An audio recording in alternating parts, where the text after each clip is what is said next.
Hello and good morning. Welcome to another episode of Intentional Grounding here on the Buffalo Rumblings Vidcast Network. I am your host, Sterling, and I'm excited about today. You know, last week was we took that L, but we're back in this thing. So I think today is going to be good, but we're going to get into all the specifics, all the things Bills, Ravens. But first, let's do our sponsors. Presented by Picasso's Pizza. Treat yourself to the most flavorful pizza on game day. Picasso's. We are Buffalo Pizza, shipping local and nationwide. Order online at picassopizza.net. So if you haven't, it's Sunday. It's football game day. And, if you're not at the game, you're at home. Man, go ahead and get you some Picasso's, man. They got some really good pizza, and, you can get a good deal there.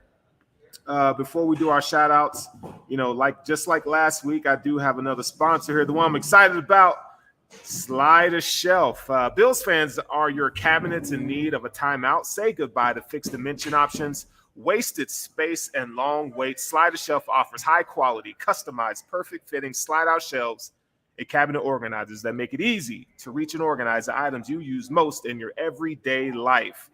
Check them out at slideashelf.com and use a promo code Intentional Grounding to get 10% off 2 or more standard slide-out shelves plus free shipping. Also, you can visit their website at www.slideashelf.com and let them help you reach what matters. All right, so again, like I told you guys last week, if you're doing a home improvement project, like your kitchen, your bathroom, where anywhere where shelving is needed, you got to go see our guys at Slide a Shelf. I mean, they're going to set you up right. It's all custom fitted. You take the dimensions. If you don't want people in your house, you can do it all yourself. I'm just telling you right now. It's super dope. They got some really exciting things coming forth as well. So we'll keep you locked and loaded for that. But before we continue, one of my best friends decided to come in today and hang out and join me on this show. This guy, we've done the hoof for years together. He used to live in Denver, but decided to move and take his family back to New York, which I don't know why. But I want to introduce you guys to my man, Anthony Romeo. What is up, my dude? Sterling, what's going on, man? I'm happy to be on here with you. It's good to talk Bills again and get ready for the game. Absolutely. I can't see any of the comments, so if you guys are commenting right now, I don't know what's going on with the YouTube, but I'm sorry if I can't get to any of you guys, but those of you who are in the show and listening, welcome and thank you for joining us. So, Anthony, are you how you doing, man? Like you got the rid? You got the vid? What's up? Unfortunately, I was at the Miami game on Sunday, which was an awesome experience despite the loss. I was sitting in the front row for about half the game, which was great. 11 rows up from the stands is where my seats were, but I knew people up front, and they let me come down and sit with them for about half the game, and it was just an awesome experience. I had a conversation with Reed Ferguson because I'm dressed in my suit, and he's sitting there like, he pointed at me, he goes, "The suit?" He goes, "You must be hot." Yeah, it was an awesome experience despite that. And I think on the flight back and my time at the airport, I ended up getting sick. I had a sore throat and then turned into stuffiness. And sure enough, I tested positive for COVID. So I'm quarantining in the basement, but I'm happy to join you today and feeling well enough to at least be here with you, which is good. All right, man. Well, I'm happy to have you. So if you guys haven't liked, followed, and subscribed to Intentional Grounding on the Buffalo Rumblings Network, make sure you do so. Leave a comment, too. I see you guys are all popping in here now. Make sure we got my man Thomas in here. What's up, my guy? And, make sure you leave a comment. So, Anthony, we're coming into this week, and before we continue, let's go over the AFC standings because, coming into every week, I kind of want to give an idea where we are. Now, I know we're going to win the AFCs. That's not a question at all, right? Not a question at all. But, it's always good to just see what everybody else is doing.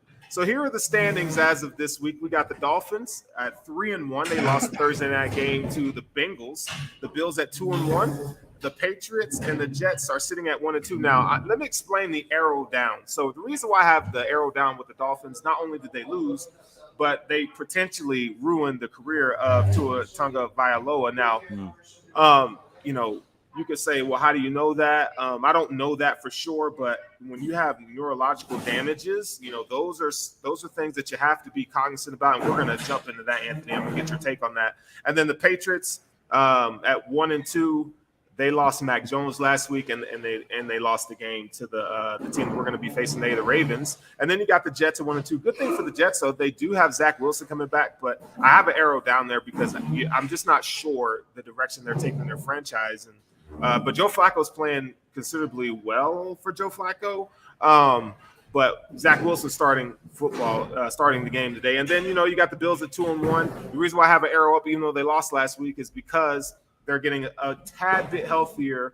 And so we're going to see some of our guys coming back, like Dane Jackson, Ed Oliver, Dawson Knox cleared. Gabe Davis is also playing. We'll see what happens with Mitch Morse and some of the other guys.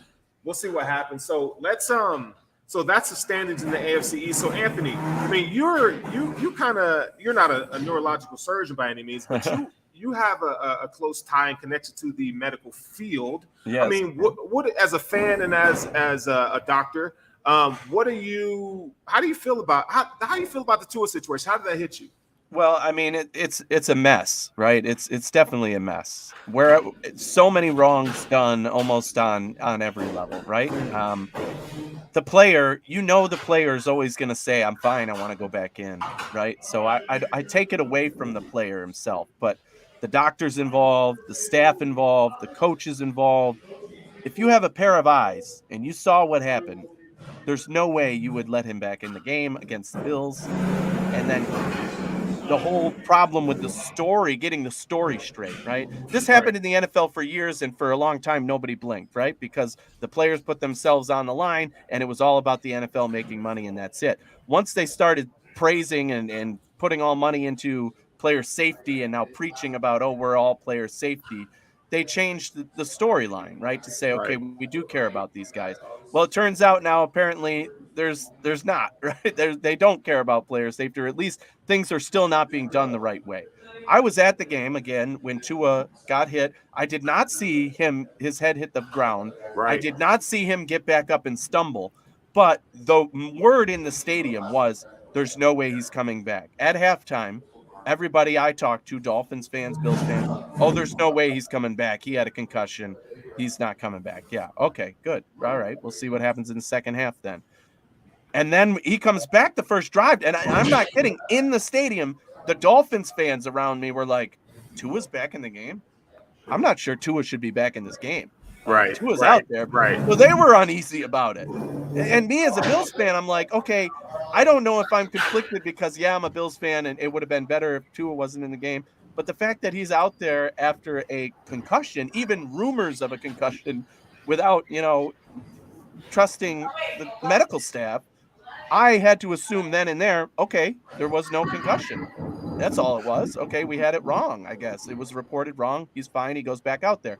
I was just watching the Minnesota Saints game, and it happened in that game. A guy went down. He got hit in the head. He was fine, but he had to get evaluated. He was out for the rest of the series, and he was in for the next series because he didn't have a concussion. So maybe that happens. The problem with this is it's a quarterback. There's a lot more hype around it. And you physically saw him stumble on tape. That's not a back injury. Come on. No. I mean, I don't care what you say. That was not a back injury that does that. You get disoriented and wobble like that. So when I saw the tape immediately, I was like, okay, something is seriously wrong. They did not evaluate this the right way.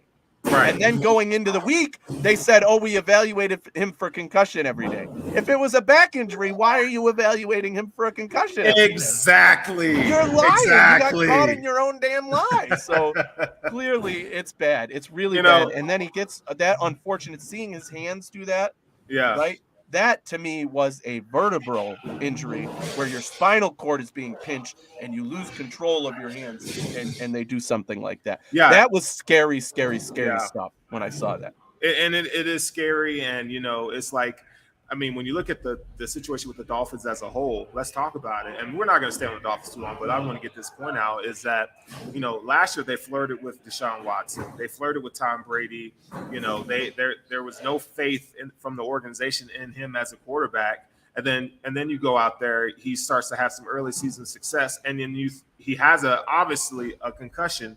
You throw him out there, and the crazy thing is, Anthony, and I'm not a doctor, but it didn't even look like he got hit that hard. So if you're already struggling or already have a concussion, that's why they don't let you play, or you have to get cleared, because any kind of body trauma can trigger, right? And so I think that's part of the reason why we saw the hands, and because the hit wasn't vicious. Matt Milano's hit wasn't vicious, right? Mm-hmm. So the NFL and the Dolphins organization, and there's something needs to be done. And in light of that, this is what the NFL does, okay? So it says the NFL Players Association fired the unaffiliated neurotrauma consultant who was involved in treating Miami Dolphins quarterback Tua Tagovailoa after he was injured during Sunday's game against the Buffalo Bills. As the NFLPA representative confirmed the independent doctor's dismissal Saturday to USA Today Sports. So now they're going to fire this guy. Yeah. And they said there were several mistakes in this report as well. Now, okay, I get it.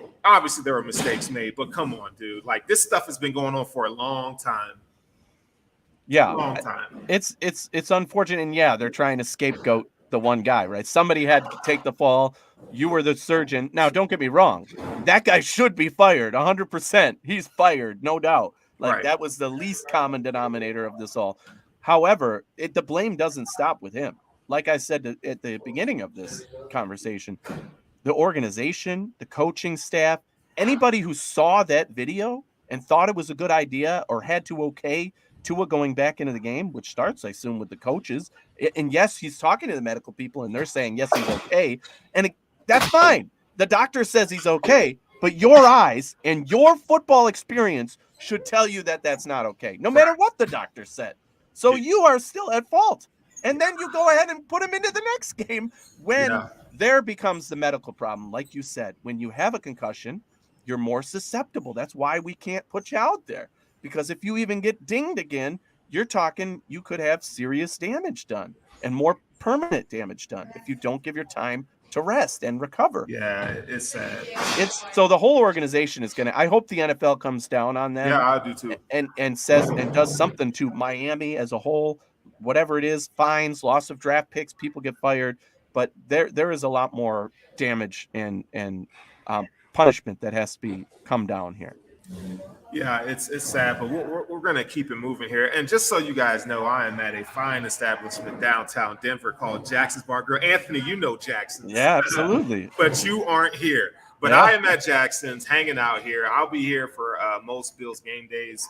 So, if you're in Denver, you want to come watch the game at a really cool spot, make sure you come downtown to Jackson's Bar and Grill. I'm telling you, man, it's packed, loaded. We got an outdoor bar, indoor bar, TVs everywhere, and there's a ton of Bills fans. So, you cannot beat area. You got to come down. You cannot beat the Colorado Bills backers, man. They do it right, and it's a party there. It's hundreds of Bills fans all coming to watch the game. I miss it, man. I miss it a lot. I miss the crew. Tell everybody I say hello. Oh, you got it. Hey, you can come home, buddy. That's right. I'll come out for a game. You guys can move back. All right. Y says they should take away 2 first-round picks. I think that's it's all in the conversation. Yeah. I think that's fair. Or take away 3 first-round picks and give each pick to AFC East team. we'll improve your rivals. Yeah. You should be banished for that. But let's shift the topic here. So we're going to the Ravens now. The Ravens are, hey man, Lamar Jackson's playing well. Let's just say that. The defense is still struggling, but Lamar is coming in and he's balling out, man. First of all, let's get our feelings out, okay? Now, this isn't the same Ravens team that the Bills beat in the playoffs. This isn't the same Lamar Jackson that the Bills corralled and just destroyed in the playoffs. Not destroyed, but they really, they shut him down. Now, the Bills have always kind of had, the few meetings that they had with Lamar Jackson, they've kind of corralled him and not let him go off. But this is, he's betting on himself. Anthony, in 3 weeks, this is week 4. What are your thoughts on the Ravens coming into this game? That they are a very bipolar team right now, right? On offense, they're electric. They have Lamar Jackson, who's playing the best football in his career, and he's already won an MVP. I mean, Right. he's looks very much like an MVP again, and he's gonna get bank, right? He's gonna get paid. So their offense is clicking on almost every cylinder, and they're getting better. They got J.K. Dobbins back, right? Their receivers are really clicking with Lamar, despite the losses that they've had in that wide receiver room. So their offense is on fire, and their defense, which in Baltimore, usually when you think of the Baltimore Ravens, you think of defense first, right? Defense Right. Right. wins Right. games in Baltimore for decades. That's what they've been known for. And yet their defense is what's costing them games, right? That big comeback Miami had in the fourth quarter. They've been giving up tons of yardage, tons of points. I mean, it's just uncharacteristic. Yes, they have a few injuries. Yes, there's some new names in the field that maybe they're still clicking and gelling and trying to figure it out. But when you have the Bills in front of you coming in, that's a problem now. When your Right. defense is doing that much, it doesn't matter how good your offense is. If your defense is that bad and you have a prominent offense coming in against you, they're going to beat you. And that's what has happened to the Ravens so far this season when it comes to their record. Yeah, the Ravens on defense. I mean, they lost Michael Pierce this week to a bicep injury, and that's not good. They're still struggling on the back end. Marcus Peters is not on the injury list, but he's played. He's getting back, and then you got Marlon Humphrey back there and Marcus May. Kyle Hamilton out of Notre Dame is still kind of struggling to find his footing. I mean, he's a rookie. He's going to get better, but the thing with the Ravens is, and before we get into kind of the schematical things, I guess, if you will, they blitz. This is a team that blitz. They don't want to play zone defense, and I think if just like Josh Allen had over 440 total yards last week, because the Dolphins said, what, we're gonna blitz you, and I don't think the Ravens are gonna be able to just come in and do that, and they don't have the pass rushers Miami has, and I wouldn't even say Miami has great pass rushers. They got a couple budding stars, but Javon Holland and those guys, but I mean, in the back end, but I just don't see them. They're going to have to do something different. So are they going to play base man and just kind of try to keep everything in front of them? I don't know. Maybe a mix of zone and man. They're going to have to do something, because if you go man on Josh Allen, he's going to make you pay. Oh, yeah. He's going to make you pay. So does Lamar Jackson scare you? And if you're listening on the pod and you're watching the show right now, put in the comment what you really feel about Lamar Jackson. We know that he's trying to get himself a contract, right? And he's betting on himself, and he's looking like the best quarterback in the league through 3 weeks. I know I was on the Hoof podcast, or not on the Hoof, but on the Hoof podcast on Monday. Yeah, you were with us too. We kind of talked about where Lamar Jackson kind of ranks in our top 6 quarterback rankings. Lamar Jackson's that guy, and from when I watched the film, he's taken a step. He's making his accuracy has improved. Like we talked about Josh Allen's accuracy. Lamar Jackson's improving too. So what's your take on that? Yeah, Lamar is scary. There's no doubt about it. I don't care how good your team is. Lamar himself is scary. That's who you're planning for. The good news for the Bills is, as you alluded to earlier, Sean McDermott and Coach Leslie Frazier should not be underestimated here. They were the ones who figured out Lamar Jackson in his MVP season. Right. When he had his worst game of the season against the Bills, they still won that first game.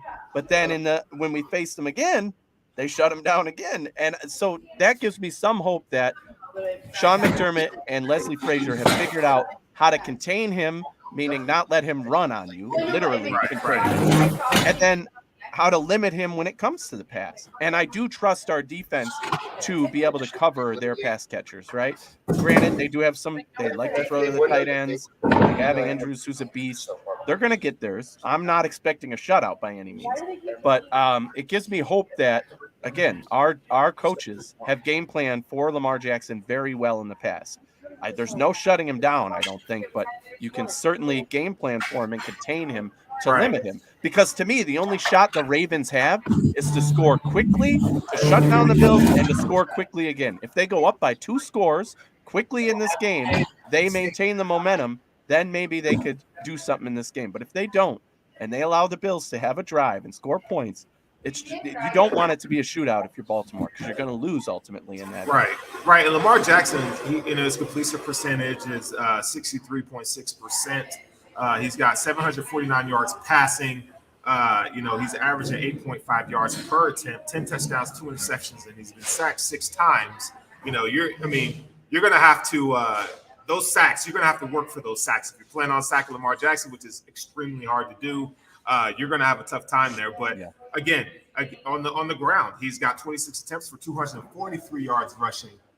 Okay, his insane. long was 79 and 2 touchdowns. So he's averaging 9.3 yards per carry. He leads in passing and in rushing. Lamar Jackson is having a phenomenal year, and he's bet on himself. And so, coming into this game, we're going to talk about their targets in a second, but how do we contain Lamar Jackson? I think, number one, you got to be disciplining your pass rush lanes.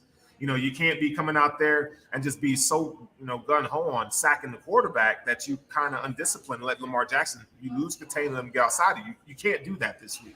You have to be able to kind of corral him there. So I think, if Ed Oliver's in this game, if he can generate organic pressure up front and flush him out to Rousseau, flush him out to Von Miller, I think that's going to be beneficial for this Bills team.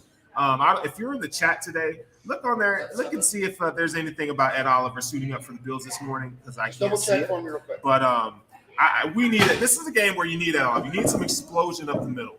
A couple of reports said that he was warming up and he looks good on the field, but that was with no pads on, just in his clothes that I saw, running backwards, doing some drills. So he was warming up, and the reporters that I saw on Twitter were that, he looks good. But that's it. I don't know if that means anything for his game status. Right.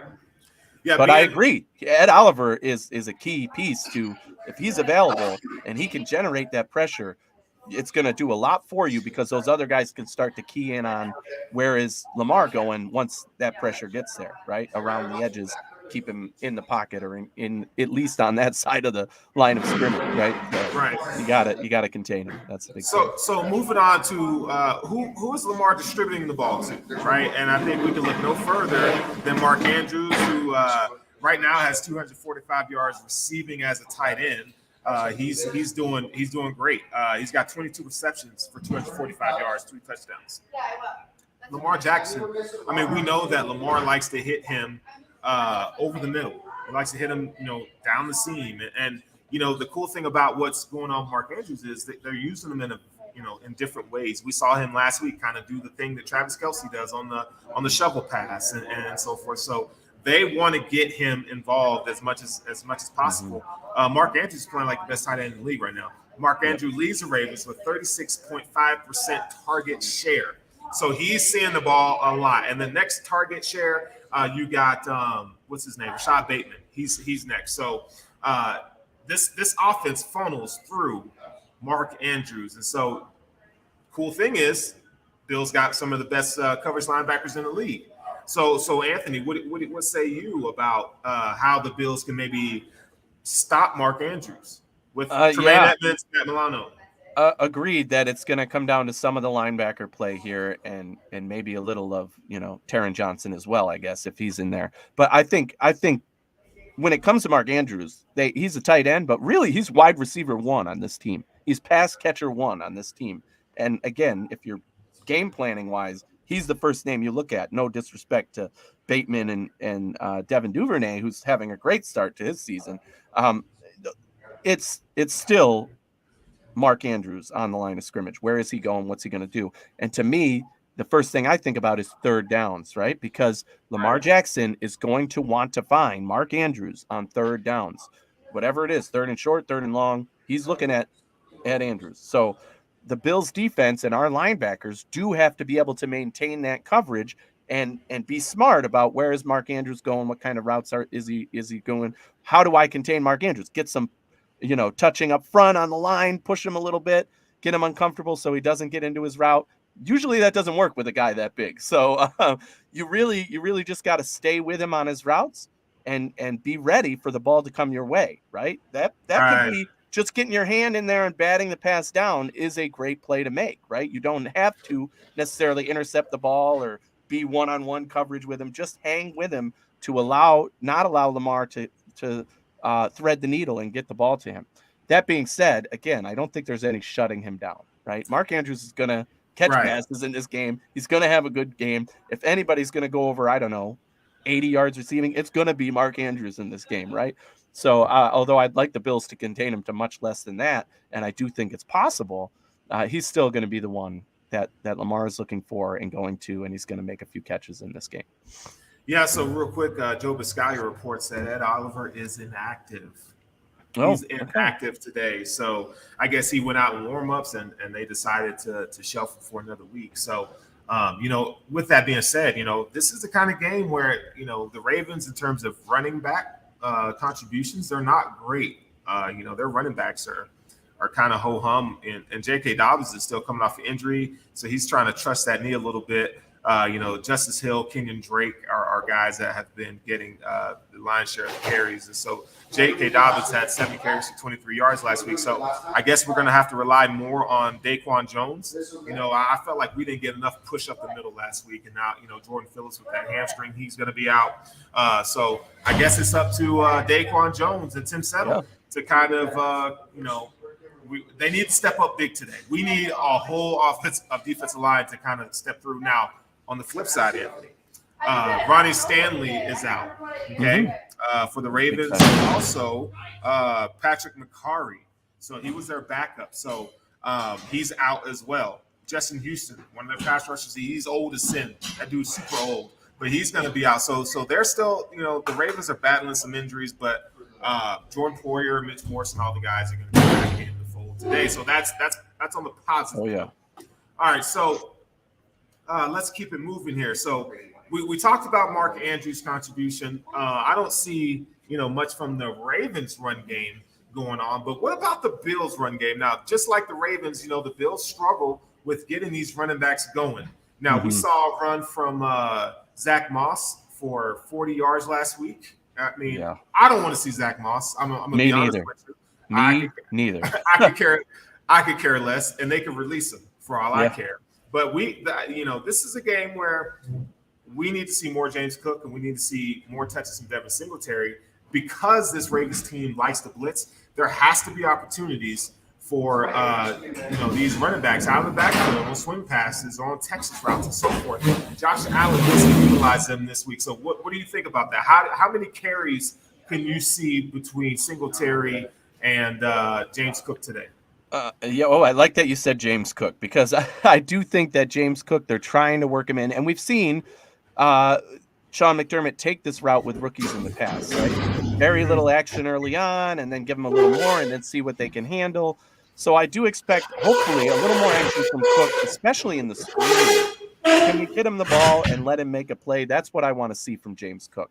Devin Singletary should be RB1 regardless. Just give him the ball and let him go. I'm sick of seeing Zach Moss. I'm sick of it. They force the ball to Zach Moss. He falls forward for half a yard, and you lose 2 downs, and then you're in a 3rd and long. They did that in the Miami game, and I was pissed about it.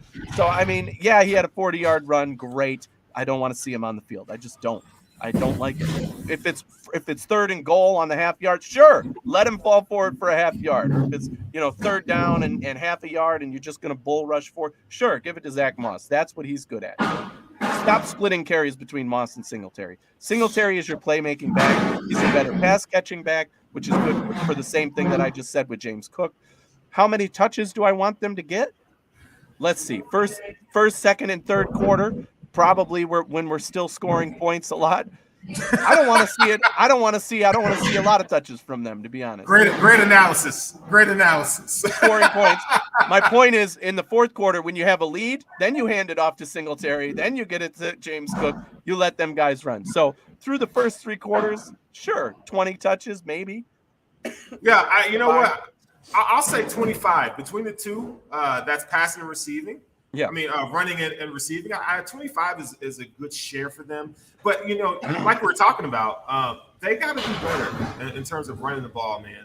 Because if you're going to be a Super Bowl caliber team, you got to be able to run the ball. And I think one of the reasons why we lost last week is because even though we had the ball for so long, we really couldn't grind out the clock like when we needed to get those in short yardage and just kind of take the pressure off of Josh Allen and this passing offense. So I want to see, to be completely honest, I want to see James Cook start. I know that's not going to happen. I know Sean McDermott doesn't want to. It's like he's hesitant to play some of these Oh, he's a rookies. rookie still. Yeah, You know, but man, come on, man, it's running you back. saw the It should be drops. You saw the fumble. You saw the. I don't care Still that a rookie. every running back fumbles, right? Like you learn by doing, and I think he needs. I would love to see 10 carries from him today, but that's unlikely, right? But I think hopefully throughout the season he gets more. So offensive line play though, the run blocking, PFF grade in the offensive line, it's not been great. We're one of the bottom teams in the league in terms of run block rate. That has to improve, man. And I don't know if they're still getting accustomed to the scheme. I know the Bills caught fire last season toward the end of the year where they were able to run the rock really well. I'll take that if that's what it's going to take, where they can start running the ball towards the end of the season, and maybe the offensive line is still gaining that chemistry, still gaining that footing, and Aaron Cromer under his tutelage, kind of getting these guys together. So I expect another week where maybe it's not all going to come at once, but maybe they just get incrementally better in that area, and they're healthy, right? So, which is also good. Now, what you were at the game. Okay, Spencer Brown. What did you see from him? Because he had a terrible game. Yeah, terrible game. Cramping. It was clear that he was one of the first guys that got very uncomfortable in the weather. Right. He was cramping up. They had to take him off a couple times. It was not pretty. I mean, at one point we had 2 practice squad offensive linemen in the game, which is not what you want to see. Right. So I don't necessarily think that game was an evaluation game for Spencer Brown, because I think that was primarily the weather. And again, being at the game, every time, I mean, you're seeing these guys come off the sideline and they're getting stretched and they're getting hydrated and everybody was uncomfortable, but the offensive line, especially, where those big guys up front, they do a lot and it's tough in that heat. And I think that was just a product of the weather. Am I concerned? Certainly he needs to go out there and prove, hey, you're the starting guy for a reason. And you gotta put up or shut up at this point. But I'm not too worried about it, just based on the Dolphins game. Okay, so over under. Okay, Bills running yards, rushing yards today, not including Josh Allen. Oh. Can we say plus or minus 75? What do you got? I was right in that range, but if this were a betting, and I'm a bettor, the Hoof Pod, right? That's what we talk about now. I would probably take the under, believe it or not. I think the attack here on offense has to be in the pass game, and that's what the Ravens are susceptible to. It makes sense. I just don't think you get somewhere above. I'd probably be at about 70 or 65 range. Okay. That's probably what I'm thinking for rushing yards. Unless, again, big lead, fourth quarter, dump off runs, I'm not counting that. But I would say 65, 70 yards. So I'll take the under, unfortunately. Yeah, I'm going to go the under here too. Man, I just wish they can catch fire, but I just don't see it this week. Now, it's going to be raining. I haven't checked the forecast today, but from the reports I heard that it's going to be a rainy, slippery day. So if that's the case, I mean, I know Josh Allen can sling it in any kind of weather, but man, you would really like to see these guys be able to run the football, especially with Michael Pierce out of the game. We definitely need to see some improvement there. So the passing game, you're getting Gabriel Davis back in the fold. Stephon Diggs was gassed last week. The Bills ran 90 plays on offense, right? So you would have to think that the Bills should be better, against this Ravens team. Gabriel Davis, he's been injured. He dropped the touchdown pass late that really crippled the Bills. He's got to step up. So is this a Gabe Davis kind of game where he busts on the scene for over 100 yards? I think that's something we could see today. Really? I would go no, just because when I was at the game and seeing that drop catch, Gabe Davis isn't quite right yet. To me, in that Miami game, he was a decoy mostly, right? They put him out there because when he's out there, you got to cover him, and that might open it up for Stephon Diggs or somebody else. But in this game, my expectations for Gabe Davis are low. Like, just if you get open and you get a catch, great. Catch the ball, go down. Don't try to do your yards after catch. Don't try to do anything crazy. He's clearly still shaken up by his injury, and I hope that he returns to 100%. But I don't think he's there yet. So I'm not expecting a huge game from Gabe Davis. I actually would flip that and say Stephon Diggs is his mouth is watering. He could have 250 yards in this game, and it wouldn't surprise me, right? So, I mean, the way that it's just a bad matchup for Baltimore, right? That what they're doing worse and what we're doing best. If Stephon Diggs can have that type of game, 250. One of the best cornerbacks in football, and Jalen. That's a lot. That's a lot. I mean, that's a ton. I'm obviously obviously, high, but literally he could have a huge day today, and it wouldn't surprise me because if he's open, he's there. But Gabe Davis, I hope he gets a few catches in this game. I hope he starts getting back on track, but I'm still worried about the injury.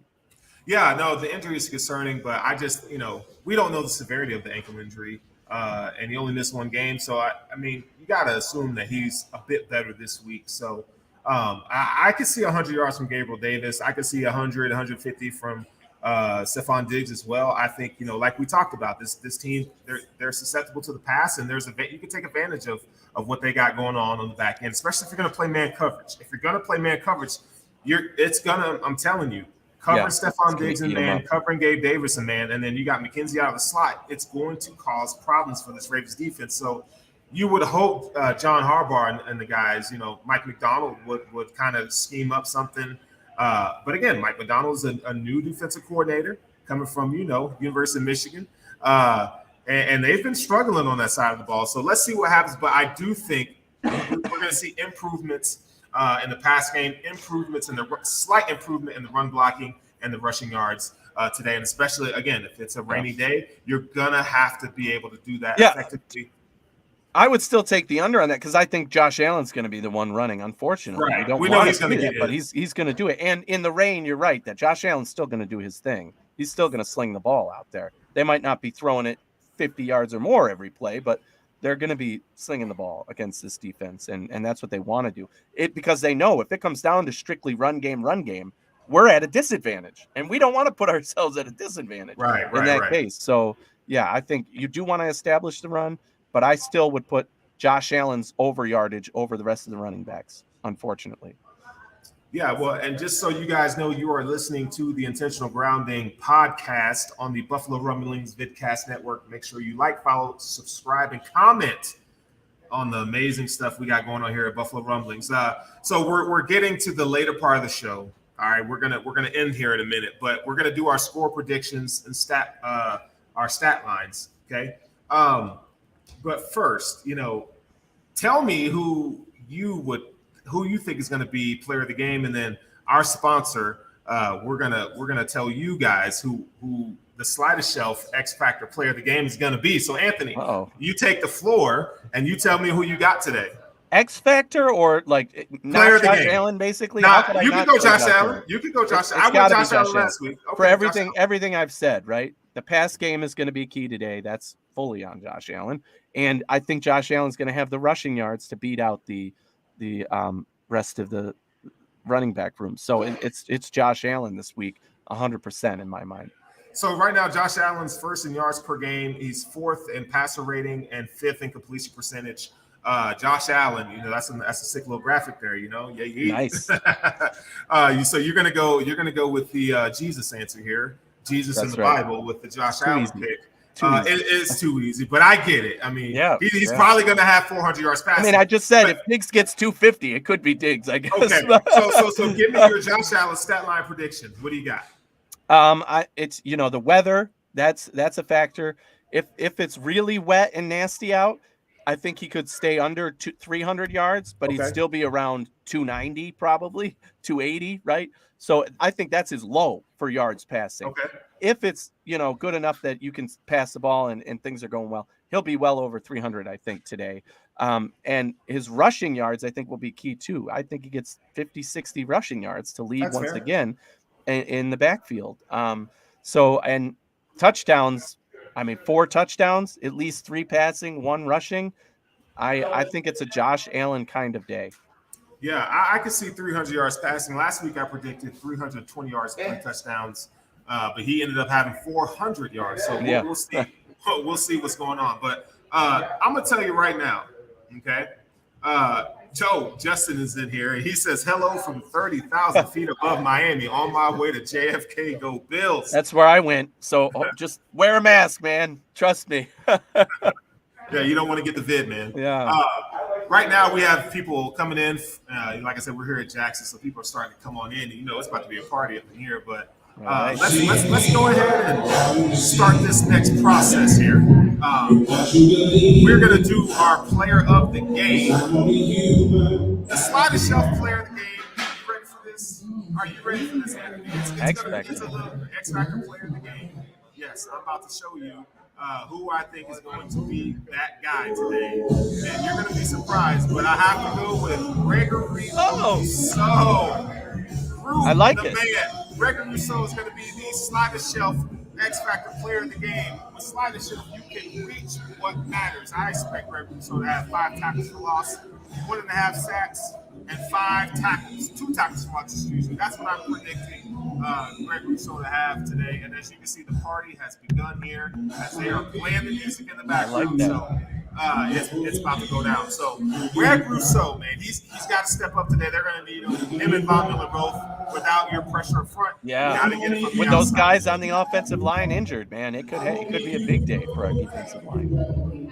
Absolutely. So, all right. So with that being said, what is your prediction? Now, as you think of your prediction of the game, I'll go ahead and tell you guys that real quick, Josh Allen's stat that he has an NFL best 114 passer rating, averaging 8.6 yards per attempt on passes outside the numbers.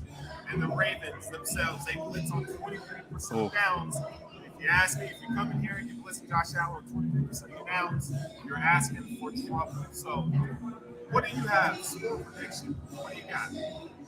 I'm going somewhere in the range of Bills 31, Ravens 17. I think that it's going to be a dominant performance for the offense, and the defense is going to do its thing. The defense has continued to hold teams, right? I think that's got to be the range it's in. Hopefully what happens is that the Ravens end up getting desperate because they're down and try to stay with the Bills. That's a best case scenario for the Bills, both on defense and offense. And that'll let us continue to maintain control throughout. Yeah, I'm going to go 31-20 Bills in this game. The spread is 3.5 points. Last time I checked, I think the Bills will cover that. I think they get 31 points. I expect Josh Allen, like I said, to have 300 yards passing, maybe 3 touchdowns. Man, let's hope that we can get some production on the ground from Singletary, James Cook. Maybe we see James Cook more in the pass game. So, with that being said, man, it's Anthony. I need you to get better. Why don't you go ahead and tell my listeners where they can find you and your work? Absolutely. Yeah. Eric and I are keeping the hoof going, the hoof pod. Sterling's joining us for our recap games on Tuesday. But now we focus on the entire NFL. We look at game matchups, and I take a betting perspective. As you know, I did my 5 for 5 on the show. Now each week I'm posting my pick 6. So that's one of the series where you get to see my picks. I went 5-2 last week, which was amazing. That's 7 games, including the Thursday game. But yeah, so we do all sorts of things. We talk general NFL breakdown and analysis, what has happened around the league, and then with a focus on betting, we go through the games of the week and what matchups we like. So yeah, catch us at the Hoof Pod, where we got our YouTube channel. Like and subscribe there, and of course you can follow me at Anthony Romeo NY. All right, so you can find me at Sterling on Twitter. You can find my work here at Buffalo Rumblings Bigcast Network or on BuffaloRumblings.com. I have written articles as well. You'll be getting some draft content from me toward the end of the season, heading into the offseason. But, man, this has been fun, Anthony. It's always good to see your face. Yeah. I hope you get better. And can I get a Go Bills? Absolutely. Go Bills, baby. Go Bills. We out of here.